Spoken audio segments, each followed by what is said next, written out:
Welcome back, everybody. Today we have a lot to talk about, both in terms of the new update and the implications for some of the new releases for epicseven.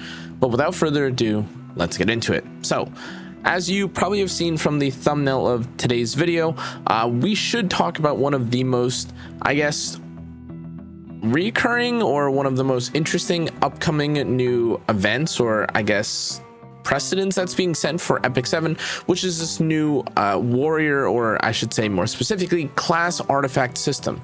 Now, if you are familiar with this from the last time that this was run, this was a class system or a class summon system that allowed us to have a non-collab limited variation of Karina's artifact in the form of Moa, and this time around we're actually seeing this again with Strike of Aspiration, where this is now a replacement for Benimaru's Tachi. Now, if you aren't familiar with what Benimaru's Tachi does, it's the exact same as Strike of Aspiration, and long story short, at the start of combat there's a 100% chance to grant a warrior immunity for 1 turn, and at the start of the turn for the character, when the caster doesn't have a debuff, they have a 100 or technically 50 up until 100% chance to be granted attack buff for 1 turn.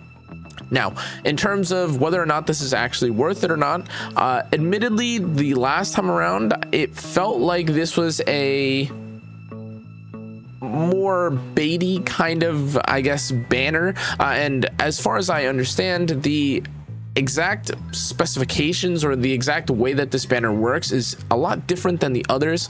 If we just read the details of said banner, it says hero classes other than warrior will not appear during warrior class summon.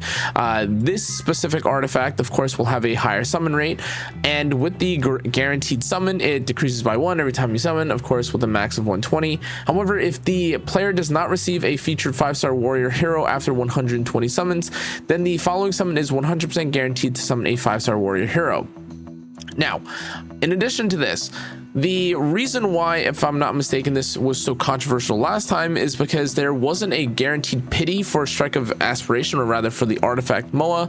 And just in general, I think that the wording of this banner feels a bit weird, as again, it doesn't quite feel the same as if you were to just specifically, I guess, summon off of a group summon banner or a custom mystic or a custom limited summon, which is why some people are adverse to this. However, I will say in general, epicseven providing us a different way of accessing old limited artifacts, even if for whatever case we aren't able to have, I guess, these collabs reran in the future, is decent. I think it's a fine idea, and for those of you that were in need of something like the Moa or the Karina artifact rerun, I'm sure Moa was a decent alternative as opposed to literally never having that artifact ever again. Now, in terms of Benimaru's Tachi, I will say that there are some people that definitely use that on characters like Strays, and with Strays' buff, that's definitely going to be an artifact, or a Strike of Aspiration especially will definitely be an artifact that people will keep their eyes on.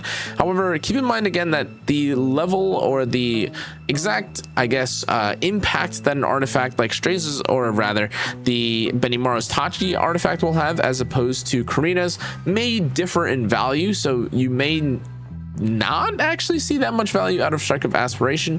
But I do want to say that for those of you that are using someone like Benimaru against characters like Young Senya, and for whatever reason, if you didn't end up getting Benimaru's Tachi, this may be an alternative for those of you that didn't actually get to pick this up. However, I do want to also say that obviously in terms of pity, if you aren't able to if I'm not mistaken, buy this or get this off of the summon, there should be a purchasable 5-star artifact in the shop using the Powder of Knowledge, which again is the quote-unquote pity system, which I think is fine. However, again, if you are someone that's trying to pity multiple copies of this or get multiple copies of this may feel a bit worse off. Now, in addition to this, they've also announced the World Arena Hero Support System, and I think this is arguably the best update for epicseven in terms of getting newer players into the RTA or PvP side of things.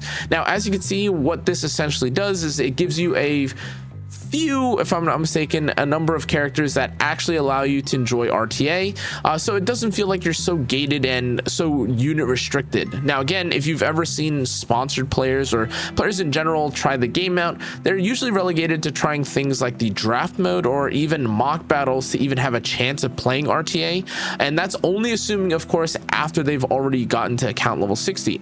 However, even if you were able to convince players to get to level 60, oftentimes what would happen is that they wouldn't have enough gear in order to level up or play some of these characters, and that's unfortunate. But now with the new hero support system, a lot of characters will have basically predetermined or expected gear on or predetermined gear prior to even actually having built them yourself. And with that, you can see characters like Crow on protection set with Holy Sack, and just from the stat line that we're seeing here, it is not the most insane Crow in the world. And honestly, hopefully they don't, or rather I should say, they're a bit more careful with the way that they design their quote-unquote simulated characters, as again, we all remember draft mode. But in terms of the characters that have been added here, I think the pool is pretty interesting. Again, a lot of people will be using characters like Last Rider Crow. Destina also has value, and even in terms of the cast that they have here, though they are not necessarily the most insane DPS, as again, characters like Charlotte, Apoc, Ravi, and Landy are not insane, it is worth noting that again, a lot of the supports here will be generally usable and viable, especially if you're just getting into RTA for the first time.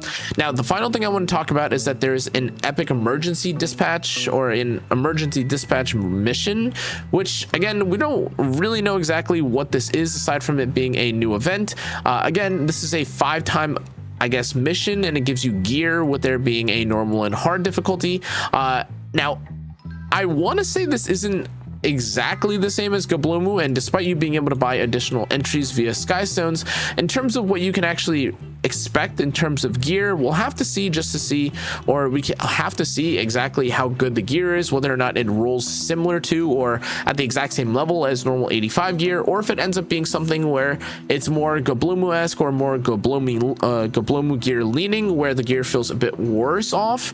However, I think that in terms of the gear potential, this may end up being something that a lot of people end up enjoying, as again, maybe with E7's World Championship on the rise, people will be looking more at RTA and they'll be more interested in getting geared up and maybe competing. However, ultimately, the fact that there is, of course, an entry limit may kind of insinuate that the gear quality from here is pretty decent or easier to level up. We'll have to actually see before we actually, of course, determine or judge exactly how good or bad this event is. But in terms of what they've mentioned from the exchange, it says that you can exchange random loot by consuming exclusive tokens. In terms of the loot, we'll be able to find out more about it in game, and that loot that has reached the maximum exchange limit will no longer appear. Now, this again, because of this, feels like it's going to be an event where you have maybe 8 to 10 preset items that you can purchase, and then similar to more recent events where you're able to just spend them randomly on a non-refundable but infinitely refilling, I guess, purchasable item from the store. This feels like the sort of activity or the sort of thing that will have again a decent drop table from like the infinite purchasable item. But in any case, again, once we find out more, we can assess. But just based off of this, again, it seems like the gear will be pretty good, and it seems like a bit of a catch me up for players that aren't quite at the level where they can play RTA. Beyond this, they've also announced the changing of the epic equipment pack. Again, truthfully, I'm not exactly sure what the tailored version of this means. It says that they, of course, will not have integer-based main stats or substats. I'm assuming this means that you can have flat attack or flat defense, flat HP, other than speed for boots, alongside their accessories. However, I do think, again, if that's the only change, this basically doesn't change anything for RTA players in general, because as always, if you're going to buy the packs, you're going to buy the packs, and otherwise, it is what it is.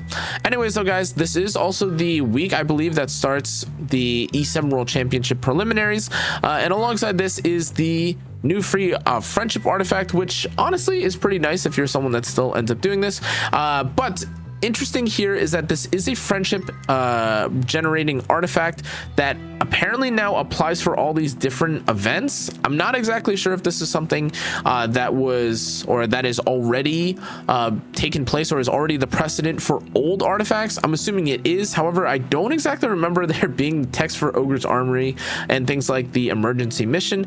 If this is the only artifact that allows this or does this, it's obviously a bit weird for them to release this and not update the old artifacts, but otherwise the fact that you can get friendship in general is pretty nice. And of course, this gives you free molas, so you should definitely use this if you're farming in general. That's gonna be it for today's video though, guys. Honestly, again, the Benimaru's Tachi artifact is pretty interesting, having it be rerun. Presumably in the future they'll do this with other artifacts. You know, maybe we'll have something like the I don't know, like Guardian Ice Crystal for the Soul Weavers come next, or other limited artifacts like that come back through the system. But otherwise, guys, I'm really excited, honestly, for the World Arena Hero Support System. This is definitely one of the most beneficial beginners additions that they've added to the game, and yeah, big fan of it. Thanks again for watching, though. Hope you enjoyed or learned something from today's video. If you did, make sure to like, comment, and subscribe. And thanks again for watching. I'll see you on the next one. Stay safe, stay healthy. Good night.